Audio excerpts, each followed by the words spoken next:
tells us. Super. Hello and welcome to the Powerful Inc. Startup Podcast Series. It's so great to see your gorgeous shining face. And I'm just so grateful for you being here and sharing your story. What I loved about our connection through this Facebook group, that's Seeking Podcasts, and I say that for our audience so that they're aware of the opportunities out there, is you have like a product that I'm very passionate about, which is empowering children. And I think that's beautiful. And like, when I think of the work I've done for reconditioning myself at age 40, it's something I believe very strongly in, to invest in our children's well-being so they can grow, you know, hopefully with less reconditioning, because I don't want to be naive and think that it'll be anything different. So, oh my goodness, I'm speaking with Dori Durbin, who writes children's books on this topic, but also helps others publish children's books. And she has this great graphic that you'll see. I have links about her in the show notes. And it says, "Can you kid size it?" Which I just think is fantastic. It's such a fun play on words and so relevant to her topic. So I'm going to hand it over to Dori to introduce herself and tell us a bit about what her journey has been before starting this business, and being in her first year, what it's looking like so far. Yeah. Well, thank you so much. And as you said, my name is Dori, and I'm a wife, a mom, and a former teacher. I have two kids who are high school and college age. And really, I kind of fell into this, if I'm being really honest. I've always loved creativity and focused on being creative, but never allowed myself to do that as a job. And yes, and feel free to interrupt me at any time if you have questions, please do that. So when I'm going to back up a second and tell you that when I was growing up, my mom was an art teacher, and I was destined to be a doctor because that was the expectation, as far as my grades went, as far as my focus, what my guidance counselors told me. And my dad did not go into art, you'll never make money. And so I didn't. And it wasn't until in my 40s that I decided to go to be in art and say, well, it's going to have to be my choice, right? I'm able to make that. I'm so lit up because when I'm like getting emotional. Oh. Yay, yay, yay, yay for you for breaking through a limit that was put on you, that you knew in your heart was there. But as we tend to do, especially as beautiful, sweet young children looking for guidance, listening to what was being told. So it's never too late, ever. And I'm just so, like, it may sound weird, but so proud that you finally said yes to that. And when I look at the way that you submitted your journey to date, it seemed like a natural progression to me for you to end up here. And you wrote how, like, in the school, you brought this other type of form or creative element to your teaching. So, like, I'm so curious to hear more about all of this, and that really sets a different context than I put together. So my junior year in college, I decided that I was in the wrong path, and it took a lot to convince me, because, like I said, I had a lot of pressure as far as what was expected, and it was too much. It was too uncomfortable. I just felt like I was losing myself and any excitement about my life. It just felt like changed on me. And I actually had we won't go into this, but I had a relationship that broke up, and I found the opportunity to go home and start over. And when I came home, the one thing that I could do, and this sounds terrible, but it was the quickest, easiest thing for me to do, was to jump into teaching, because it was the most natural thing that I already knew. I knew my mom was a teacher. We had family, and I didn't mind speaking. I didn't mind talking to kids. I loved kids, so it was kind of like a fit. So I did get into education and loved it.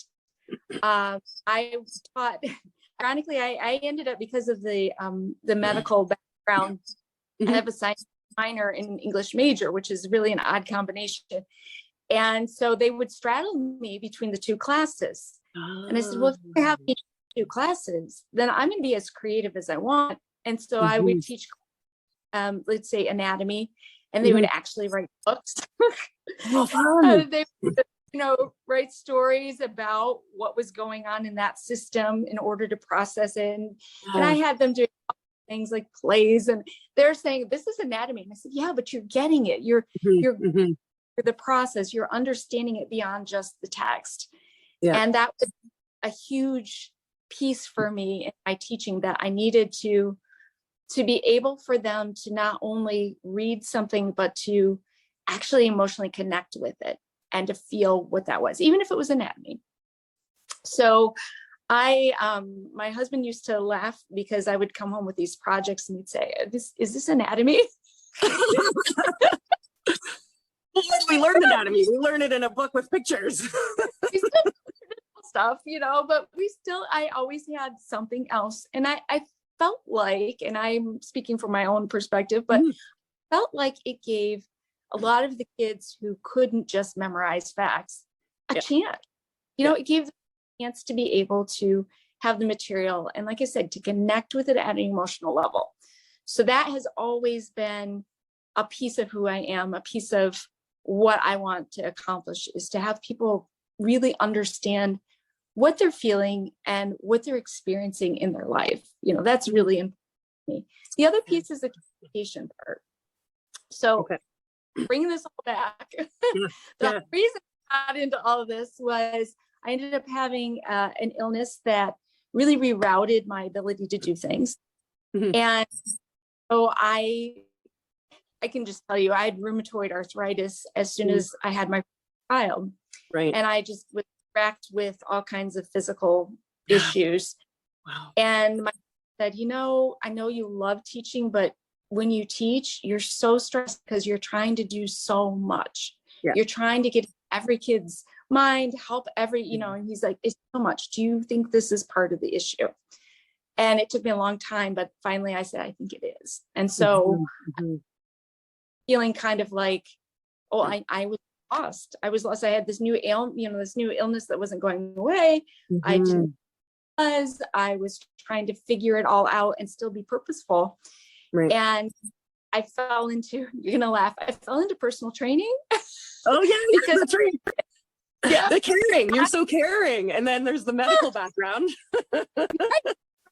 Like all together. And at the time I was like, it's crazy. But I did, and it allowed me to be stronger and that kind of thing. Yeah. And then I started to explore the artistic side of me that I had kind of locked off at one point.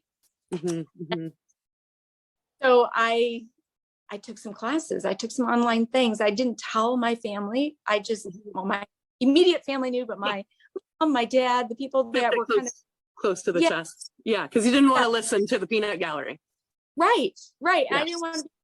Honestly, I'm stubborn. I didn't want to be told no. And if I was going to be told no, I wanted to do it anyway. So I wasn't telling you.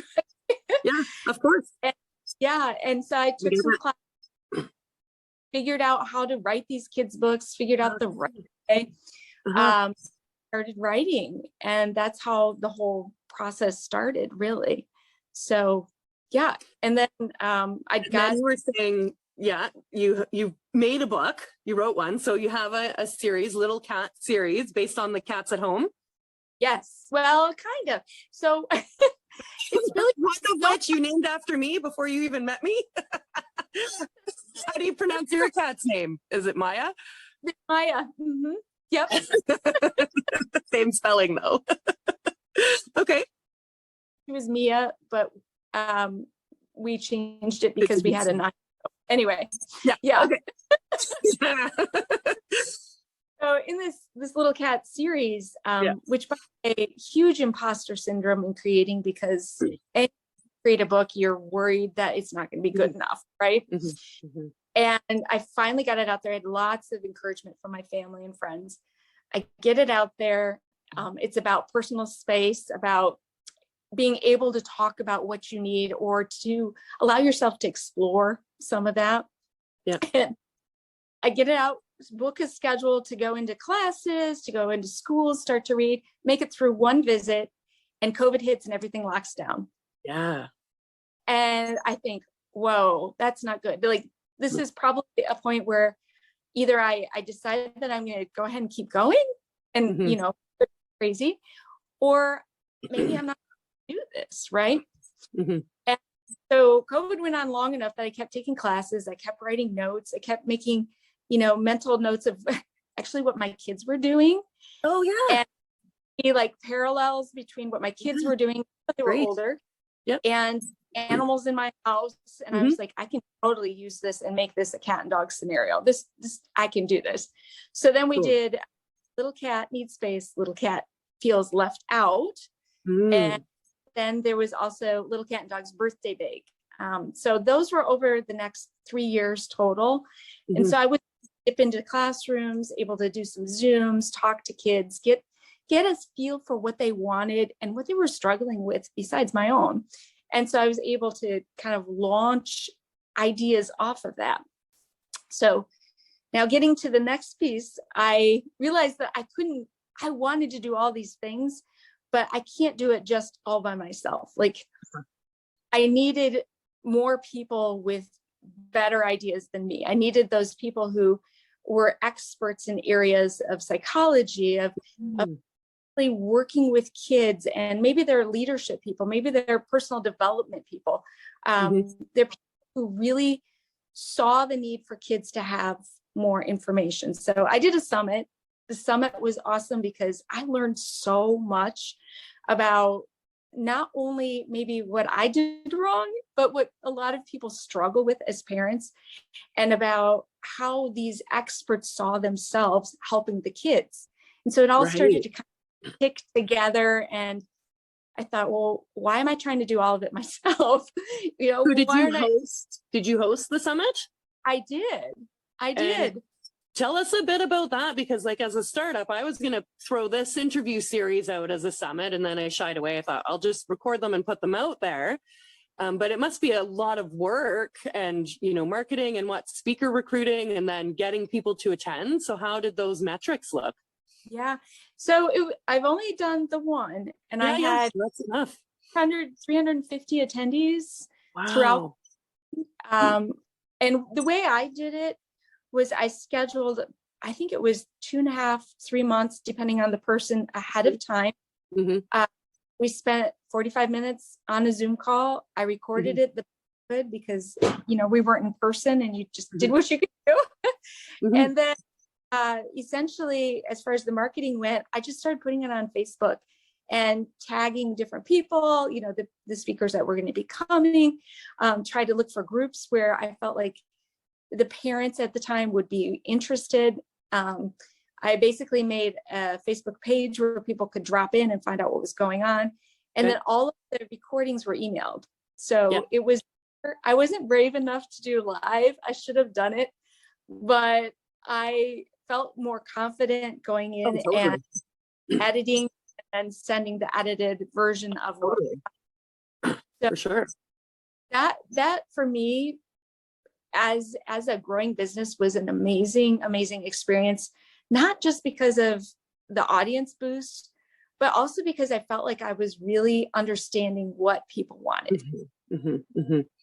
So what I'm hearing in this last segment is like you did market research from your own home to then taking your produced books out and testing them further to then even broadening yourself more, but also like planting a flag as, hi, I'm Dori and I'm out on this mission for children's books and I need to boost that. So you were like seeking out a team to improve your knowledge and expertise and finding your zone of genius in this whole experimental journey, right?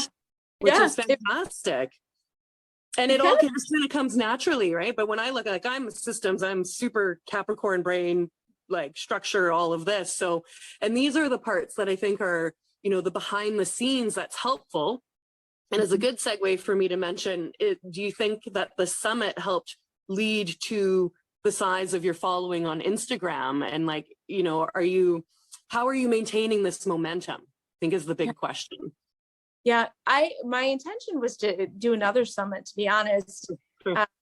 And I do feel like the people on Instagram have been followers, several of them followers from the beginning when I first started to kind of dip my toes into the art. I feel now my followers have changed a little bit because I have more authors, more following me, whereas before I had more art Families lovers. and Yeah. Okay. So it's kind of diversified my following. I haven't noticed anybody drop off even with the shift. Cool. And like the Facebook following, I think for me, the most people that I gained was when I had very specific Facebook pages where it was inviting people to those. And I think that's when people really said, oh, I didn't know you did that. You know, I didn't realize that was interesting for you, or an area that you even spent time in at all, you know. So that was a big awakening for me. So, but momentum wise, I think continuing to provide material that is feeding the curiosity, feeding the information, making it doable for people is keeping them engaged. So providing them with, I guess, service or offers from you, one of which would be this Can You Kid Size It program that you have. And so tell me a bit about how you've structured that and what would it look like based on what you know. And to me, this is like juicy stuff where we'll see where it goes. But in this program now, like roughly how many have you served? Are you having another cohort start soon? And I'm just going to throw a bunch of stuff out and we'll just navigate through. What do you think it would look like to scale? Because like, I know we're startups, it's us, we have jobs in some cases, myself, we have children, we have husbands, like friends, hopefully, maybe a manicure, like we're not just be at the computer only the whole time. So we have to find ways to kind of leverage the one-to-one from a one-to-many to hopefully like a pre-recorded, etc. So like, how are you managing that element for yourself? You know, Mia, I think I'm right at the beginning of all that. Me too. Yeah, and I think it's okay. I think so the way I'm envisioning this to go, hopefully, is been working with referrals. And so I started with one really solid client who was actually directed to me from somebody else, you know, and she is somebody who has voice out in the world of kids. She encourages them. She's a teen empowerment coach. And we worked on a book, and her book, amazingly, can I throw her name? Is that okay? Please. Yes, of course. Her name is Erin Tarr. And she has this book that's called Fierce. And Fierce was a #1 bestseller on Amazon the week that it came out. Fabulous. And I think it's still up there. So, you know, I did not collaboration. Yes. It's a collaboration. I helped her format, I helped her think through it. You know, I coached her. I just got through that process. And she made a lot of big decisions herself. It was her book. Yep. So, and since then, now, and being a part of Facebook groups and other things like that, I've gotten more referrals and had more contacts. I mean, right now, I think currently I have 4 clients that I'm working with all at one time. Super well. Not on, you know, we're not in a group, but like on a one-to-one. Yep. It's 1-to-1 right now. And it's awesome. I just love it because I get to help them make these decisions, but it's their book, you know, they get it as they please. Now down the road, I've already started to look for collaborations and affiliates. I have some editors that I've been interviewing. I'm talking to some brand people. I'm looking for ways as I go that things that I see that these authors come into not knowing or not having. For instance, I have a college student who is not an expert, but wants to be an expert.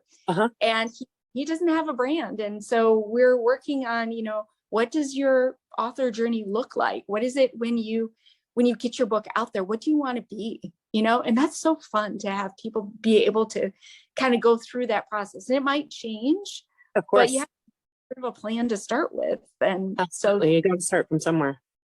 Yeah. So my ultimate goal is to be able to scale this to the point where we're doing groups. I actually have a group beginning March 4th. Yay. And congratulations. Thank you. It's still in the works. I feel like I shouldn't even say it yet, but it's still in the works. But we're working on putting together something where I basically help people create a manuscript, a kid's book manuscript, all in a day. So they spend the day with me and hopefully have fun and hopefully feel like they get so much out of it, but they can take it and then move on from there, as they please. So, and this is the first time you're offering it in that format? Yes. Yeah.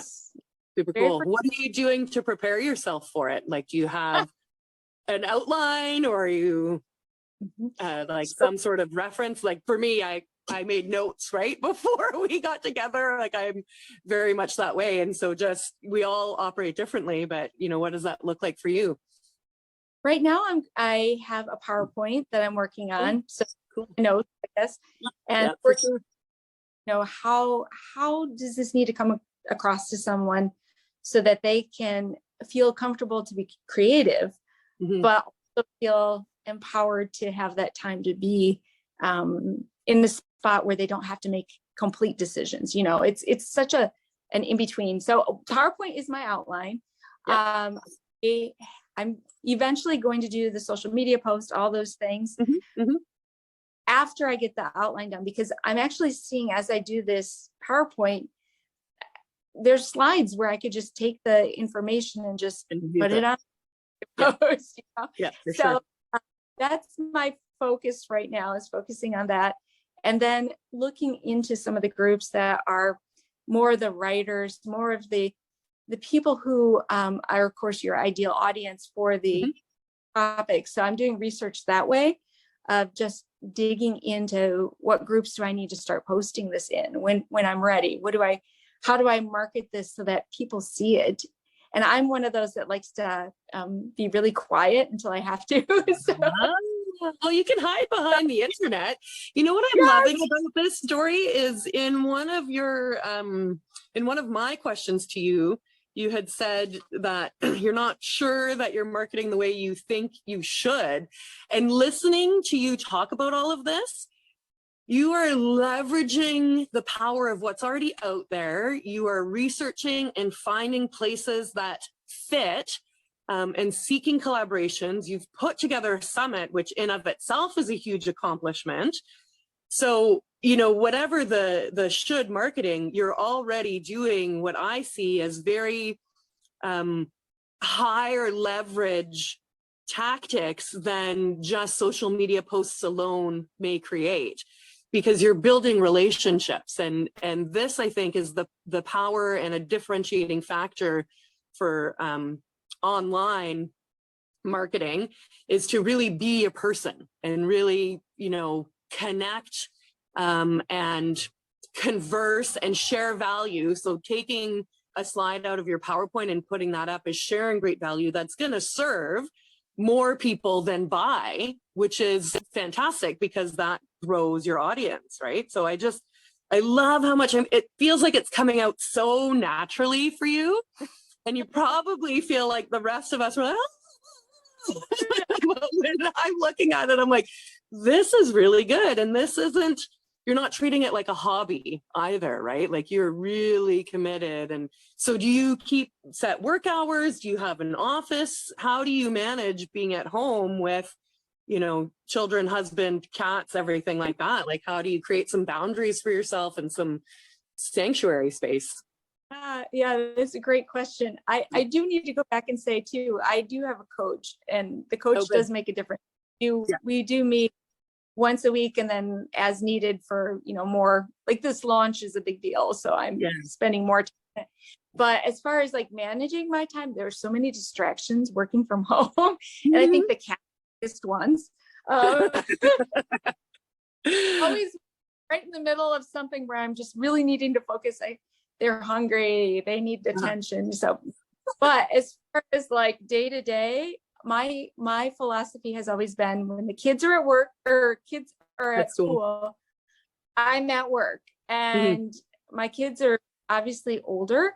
But even during COVID, they had their work time. And if I saw them headed towards doing something that was going to occupy them, that was my time too. And I just seized whatever time I could do. I also sort of a night owl. And so a lot of times everybody's winding down, I'm winding up. And so I'll use that, 8 o'clock to 11 o'clock time where everybody's kind of cashed out to work. And I'm still here, still in the middle. They might not be able to see this, but I'm in my kitchen. And my kitchen is literally my desk. Because, because I have all this space on my counter, and I'm right in the middle of what I need to get to as far as like if I'm working when my kids are here, they're right, so that's kind of do it. I do and have you worked in schools before, so I guess you're used to super noisy, whereas I like to escape. I want to block out the world and zen in my space, light my candle, shut everybody, leave me alone. The world totally different. 100%. Is where I just need it quiet, though, I will admit. And during the day it's usually pretty quiet here, but so, and I do like Mondays and Wednesdays I try to make sure I spend some time on social media. I try to limit it because you can get lost in that whole piece, but I try to make sure I'm talking to people on social media and asking questions, trying to make some connections that way. And then the rest of the time, like I said, I make sure I get up, I move around, I do laundry, all those pieces, be healthy, but then it's work times. That's amazing. So you are demonstrating like some very good discipline and personal boundaries and commitment to yourself and to this dream.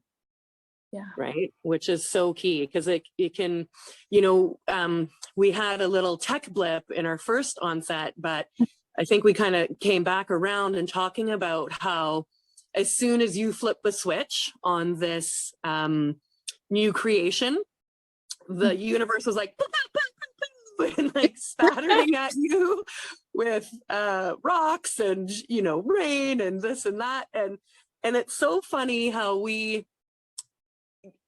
are so much more like emotional about that in business when that is happening in life anyway, right? But birthing something as an entrepreneur can be very vulnerable. And for me, that's why I'm just so obsessed with what I call the deliciousness of startups, because it's this incubation stage, this, nurturing stage, encouragement. And, in your case, this has always been inside, and now it's coming out in the perfect time and in no rush. And, we had to relieve that sort of, I don't know if you have it, but I have this underlying kind of busy anxiety over when and what and the breakthrough or the big month, which again is why these conversations is to, normalize this and know that it takes time as much as it took every day to today for me to be who I am. And so to relax into that. But then we get tested. And this is what I was saying about your journey and COVID happening. As soon as you're like, I'm ready, here I come. And then the universe is like, bam, are you sure? Because if you want to do this, you need to pull up your big girl panties and like really do this. And now you've fallen into what sounds like a very arrived, comfortable, connected place of knowing, where to steer your ship and how to leverage connections and who to reach out to and all that sort of stuff. And so in all of that, I'll use to ask, like, how are you finding managing a business? Because like, obviously having the idea, and this element is the creative and the sharing and the building, but then there's like, you know, keeping the books and managing emails and where's that template and where's that PowerPoint stored and where are my graphics and all that sort of thing. Yeah. Yeah. So most of that I love. I will say, Cool. probably one struggle that I have is I like money. I don't like dealing with money. And so that has been one of those things when you talk about keeping the books and all that. I'm like, I get the hair ringing, like, oh, you know, that's my anxiety. Button. Yeah. Yeah. My husband always says, if you could give everything away for free so you didn't have to deal with money, you would. And I'm like, I know. And but I also know that in the goal of where I want to go, I think in the goal of any business owner where they want to go, it takes money. And so you have to keep track of where you're at expense wise. You have to keep track of what's coming down the road. As an author, I have Amazon ads, and I tried to do them myself for a long time and then said, you know what, I don't like doing them. I'm handing it off to somebody who does. Okay. And even though it is a financial investment on my part to pay for the and for somebody else, it takes such a weight off of me as far as, you know, I'm not spending my day hating writing Amazon ads or checking them because she's doing it and she loves it. And I don't feel that guilt or that stress about it. Eventually, I would love to be able to do that with other things and just say, you know, I don't need this. I love to make social media posts, like the actual graphics and things. So for me, that's not a big deal. Oh yeah, it's art, right? Yeah, it's very comfortable. It's very easy. And I would love the whole experience to get to that point, but you know, it's growing, so it's not there. And so I think that's something down the road with scaling that I definitely am going to research where can I hand things off and who can I hand off to. So on that note, you had mentioned that you're going to have a new website out soon. Are you building that? I am not. I did hand that off. Good girl. Cool. Yeah, I tried. I've had 3 websites. Yeah. The first one, the second one, I took, there was a lady who was doing them for $50. And because she was new to the whole business of it and wanted just people to practice on. And so like, pick me. And this last one, like, I really need a professionally done website that truly does what I needed to do. So yeah, I took the investment and went ahead and have them making it right now. So cool. I can't wait to see it when it comes out. I do my own website and it's painstaking and I keep changing it. And, you know, I mean, I feel like I'm on Wix and I feel like I can navigate it okay now, but yeah, I can't wait to have a revenue point that I can sustain a webmaster. Yeah. I think, you know, for me too, the stress of the internet in itself, of if it's going to drop or full of stuff. And for them, you know, they're just doing it all the time. It's so fast. So yeah, and for you too, eventually. Well, yeah, I've been in and out. I'm also just kind of a doer. So I'll like, you know, I'll just do it. And I can make it the way that I want. But it's all, you know, it's fun to think about where we can free up our time. What is a good use of investing? So you've mentioned a coach. Now you have somebody for ads. You know the parts of your business that you like to do. You know the parts that you don't like. And even just having that awareness will help as you grow, knowing where to hand off, because, I don't want to do that stuff will be a little bit easier to send away. So as we kind of wrap things up here, we had talked about scaling your business from this 5,000 to 50,000 mark. And is the business coach helping you with a plan for that? Are you like, is that where you're getting the guidance, or what does that look like? Yeah, that's the whole reason I started with getting a coach. Was I made the decision to go from, and this sounds terrible, not from just an author, but I wanted to take the next level step, which was of course getting more people to help me do that. And that's when I decided that I would invest. And like I said, I don't love money. I don't love, so it was a very, at first it was very easy for me to be excited. And then it was very painful to realize what I was going to spend on a coach. But in the same vein, it's been almost a year of working with this coach. I feel like I made steps that I would never have made if I wasn't being coached. We have a group too. I wasn't watching the group progress. I didn't have new challenges to meet all the time. It really has stretched me and helped me as just a person and a business owner, and think of myself as, and not just as something doing for fun. Trying to make money off a hobby. Yeah, for sure. It is a big difference. It's the CEO mindset. And if you can implement that at the beginning, you can raise such a, I believe, stronger business, because now you hopefully create a bit of separation, right? Like your worthiness isn't caught up in the business success, but instead you're just having fun creating something that you could potentially sell one day. So what was it like finding a coach? How did you, because they're everywhere, and it's so personal, like you have to have such good chemistry. So, how did you find this person? So I actually joined a Facebook group, and I was to join this group. This was back in my not wanting people to know what I was doing stage. And I hopped on there and talked to the lady who was in charge of it. It was the Christian Authors Network. And I talked to her about, how do I do this? How do I do that? And started asking a bunch of questions.